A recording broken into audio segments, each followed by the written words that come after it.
Number one, put God first. Put God first in everything you do.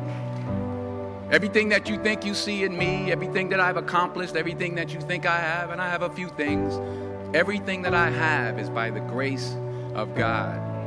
Understand that. It's a gift.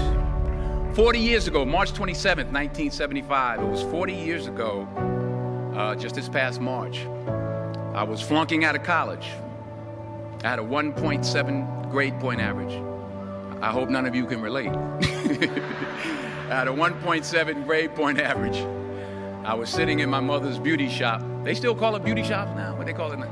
Yeah, I was sitting in the beauty parlor. I was sitting in my mother's beauty parlor, and I'm looking in the mirror, and I see behind me this woman under the dryer. And every time she looked up, every time I looked up, she was looking at me, just looking me in the eye. And I didn't know who she was, and I said, she said, somebody give me a pen, give me a pencil, I have a prophecy.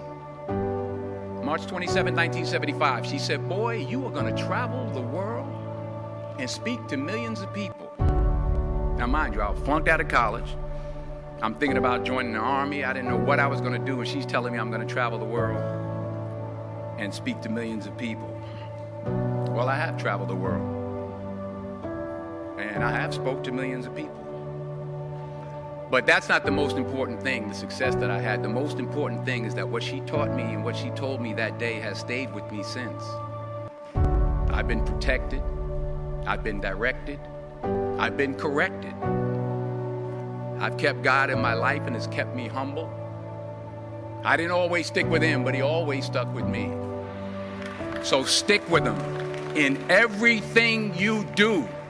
If you think you want to do what you think I've done, then do what I've done and stick with God. Number two, fail big. That's right. Fail big. Today's the beginning of the rest of your life, and it can be very frightening. It's a new world out there. It's a mean world out there, and you only live once. So do what you feel passionate about. Take chances professionally. Don't be afraid to fail. There's an old IQ test, was 9 dots, and you had to draw 5 lines with a pencil within these 9 dots without lifting the pencil. The only way to do it was to go outside the box. So don't be afraid to go outside the box. Don't be afraid to think outside the box. Don't be afraid to fail big, to dream big. But remember, dreams without goals are just dreams, and they ultimately fuel disappointment. So have dreams, but have goals. Life goals, yearly goals, monthly goals, daily goals. I try to give myself a goal every day. Sometimes it's just to not curse somebody out. Simple goals, but have goals. And understand that to achieve these goals, you must apply discipline and consistency. In order to achieve your goals, you must apply discipline, which you've already done, and consistency every day, not just on Tuesday and miss a few days. You have to work at it every day. You have to plan every day. You've heard the saying, we don't plan to fail, we fail to plan. Hard work works. Working really hard is what successful people do. And in this text, tweet, twerk world that you've grown up in, remember, just because you're doing a lot more doesn't mean you're getting a lot more done. Remember that. Just because you're doing a lot more doesn't mean you're getting a lot more done. Don't confuse movement with progress. My mother told me, she said, yeah, because you can run in place all the time and never get anywhere. So continue to strive, continue to have goals, continue to progress.